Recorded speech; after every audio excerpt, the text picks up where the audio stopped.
Atas nama kepedulian, komunitas atau paguyuban ini terus bergerak, mengepakkan sayap donasi, sekaligus melebarkan uluran tangan kepada siapa saja yang benar-benar membutuhkan. Tidak tanggung-tanggung, dari penghujung tahun 2019 hingga kini paguyuban ini telah berhasil merenovasi sebanyak 13 unit rumah tak layak huni. Senyum pun mengembang atas jerih perjuangan komunitas ini.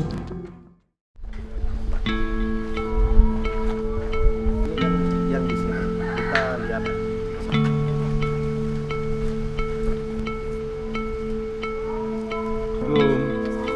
Masnya mana? Misi ya. Dari awal kita berdiri Tali AC itu, ternyata dari perkembangan zaman yang ada, yang kita melihat gotong royong itu seolah-olah sudah tidak ada.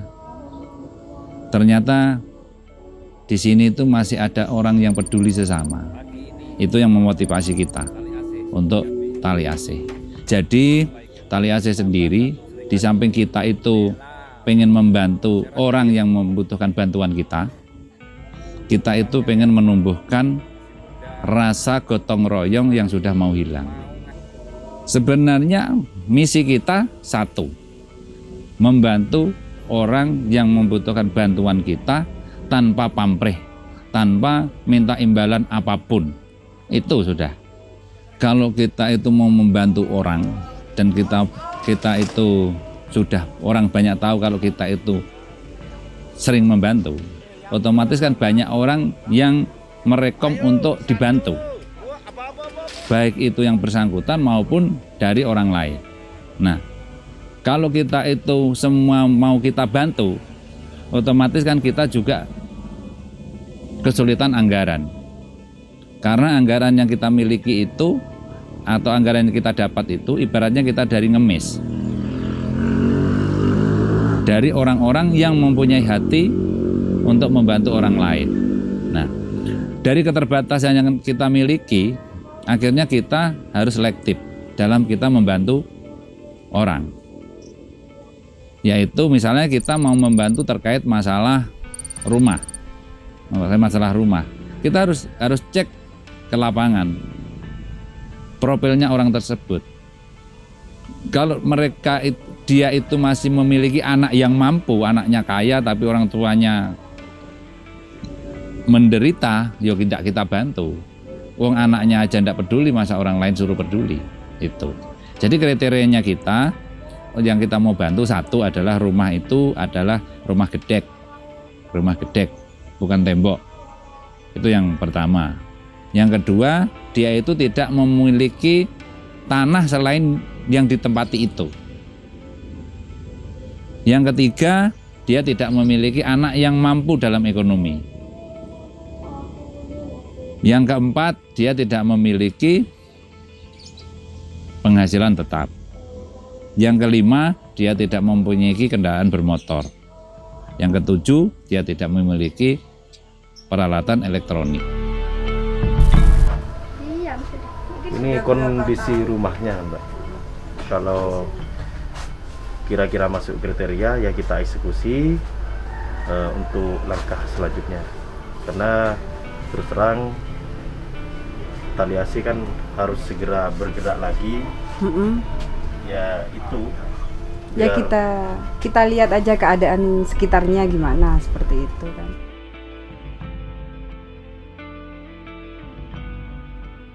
Hujan bocor apa? Bocor ya? Iya, bocor. Oh. Kalau angin takut paling ya Bu. Jadi orang-orang yang kita selektif tadi, ya, itu kalau dia itu memang dia itu mencukupi administrasi untuk mendapatkan program dari pemerintah, ya kita usulkan kepada orang anggota Tali AC yang kebetulan di situ di pemerintahan. Tapi kalau orang yang mau kita bantu tersebut tidak cukup administrasi mendapatkan program dari pemerintah dan dia itu masuk seleksi dari kita eksekusi. Sampai saat ini sudah ke-13, rumah ke-13 seminggu yang lalu. Itu sudah kita serah terima kunci. Cuma kita dalam waktu 1 tahun Mas, bulan September 2019 sampai dengan awal pandemik, itu kita sudah bisa menyelesaikan 9 desa 11 rumah. Karena ada pandemik, kita vakum. Karena di sini ini kan Sumber Jambe ini kan daerah dingin ya, daerah dingin, daerah pegunungan. Otomatis kalau rumah itu tidak segera kita rehab, ya mereka itu apalagi dengan kondisi yang tua, sakit-sakitan, rapuh, dengan kondisi yang dingin seperti itu otomatis tersiksa. Kita bayangkan sendiri sudah. Kalau kita punya target 1 juta rumah.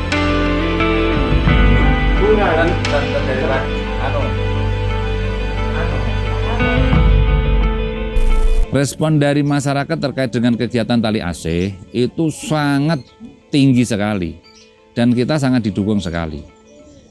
Anggota Tali Asih itu terdiri dari muspika, terdiri dari para kiai, ulama, guru ngaji, santri, kepala desa, perangkat desa, guru, dan semua lapisan masyarakat ada di Tali Asih. Dan Tali Asih tidak melihat dari ras maupun agama. Kita tidak melihat dari sisi itu. Kita untuk menjadi anggota Tali Asih siapapun, yang penting mereka punya niat dan etikat baik. Kita itu sudah membuat paguyuban yang sekarang ini fokus pada bedah rumah. Itu diawali dari rumahnya Pak Ni.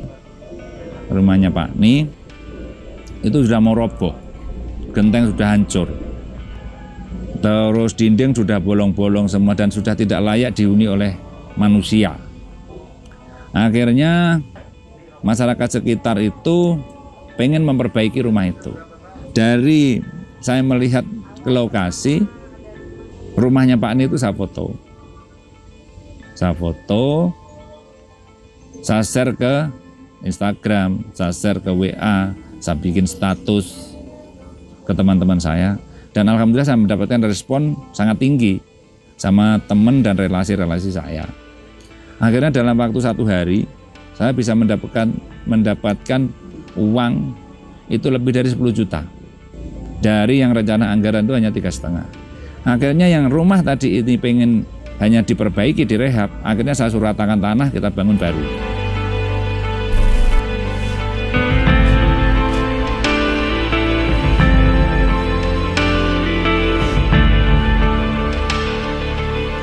Setelah dikerjakan dari rumahnya Pak Ni itu, kerjakan yang tadinya mau direhab terus dibangun, 5 hari sampai penyerahan kunci itu 8 hari selesai. Dan waktu itu kita punya saldo kurang lebih 6 juta. Kemudian saya kumpulkan teman-teman, mau diapakan sisa uang ini. Teman-teman bilang, bantu Pak Ni yang lain. Kalau memang serius, sampean eksekutornya. Saya tidak mau yang lain. Akhirnya terbentuklah tim 8. Tim 8 itu adalah orang yang mengeksekusi, yang membangun semuanya dari 0 sampai penyerahan kunci itu tim 8, tukangnya itu. Juga orang-orang sekitarnya rumahnya Pak Ni itu. Makanya rumahnya Pak Ni itu sebagai tonggak berdirinya Tali Asih. Nah, kenapa saya bilang Tali Asih? Itu ada maknanya. Tali itu adalah pengikat, asih itu adalah kasih sayang. Dalam arti kita peduli sesama. Jadi Tali Asih adalah tali kasih sayang, pengikat kasih sayang.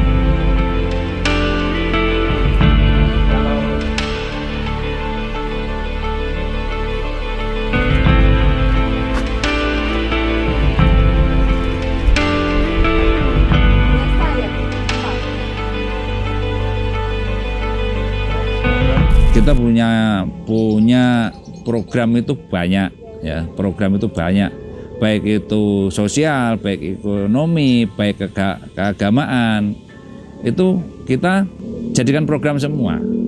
Cuma karena keterbatasan anggaran, kami hanya fokus kepada bedah rumah. Kenapa kita hanya fokus bedah rumah ya? Dan kebetulan juga ini menjadi kebanggaan kami. Kami bisa seperti itu. Kami tidak ada campur tangannya dari pemerintah. Tidak ada bantuan sedikit pun dari pemerintah Tali AC ini bisa membangun orang. Alhamdulillah, mungkin bulan kemarin saya mendapatkan reward dari Kapolres atas apa yang saya laksanakan, yaitu dari Bapak Kapolres AKBP Arif Rahman Arifin. Kami diberi piagam dari beliau terkait prestasi kami di luar dinas dalam bidang membantu masyarakat khususnya terkait bedah rumah. Kita sebagai umat manusia, sebagai umat beragama, sebagai umat yang berpendidikan, otomatis kita diajari kita untuk selalu membantu orang. Kami punya prinsip, saya tidak kaya, tapi saya merasa cukup. Dan saya merasa lebih baik dari orang yang di bawah saya. Jadi menurut kami, kesepakatan kami, yang disebut kaya bukan orang yang memiliki rumah megah, mobil mewah, harta melimpah. Tapi yang disebut kaya adalah orang yang mampu menyisihkan sebagian hartanya untuk orang lain. Itu yang menjadi pedoman kami.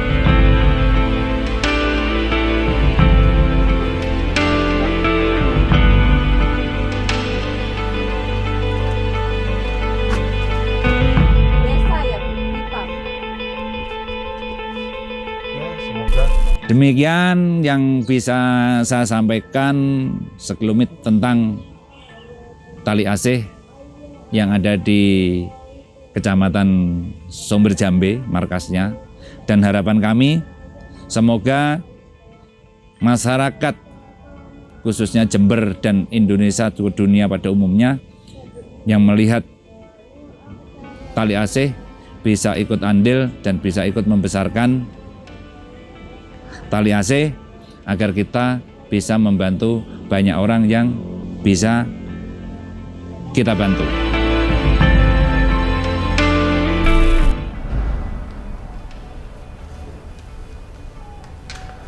Assalamualaikum warahmatullahi wabarakatuh.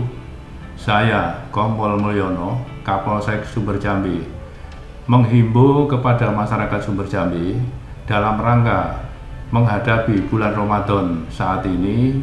Saya menghimbau yang pertama untuk bersama-sama menjaga situasi Kamtipmas yang kondusif di wilayah Kecamatan Sumber Jambe, yang hingga saat ini kita rasakan bersama bahwa kondisi masyarakat Sumber Jambe dan situasi Kamtipmas di Sumber Jambe sangat-sangat kondusif. Kaitannya dengan Ramadan juga, mari kita sama-sama menghilangkan budaya yang selama ini berjalan untuk tidak membunyikan petasan. Yang kedua, saat ini masih dalam situasi pandemi COVID-19. Saya menghimbau kepada masyarakat, mari kita laksanakan protokol kesehatan yang telah diterapkan oleh pemerintah, yaitu 5M. Menjaga jarak, memakai masker, mencuci tangan, menghindari kerumunan, dan mengurangi mobilitas kita agar kita terhindar dari penyebaran COVID-19. Terima kasih. Wassalamualaikum warahmatullahi wabarakatuh. Ayo, Jogo Jember!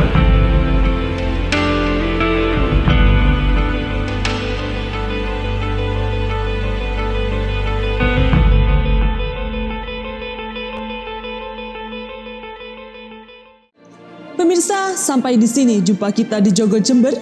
Semoga kita bisa memetik pelajaran dari setiap fakta. Tak lupa terus patuhi protokol kesehatan agar kita terhindar dari paparan virus corona. Akhirnya saya Bribtu Sela Sintia undur diri dan sampai bertemu di episode selanjutnya.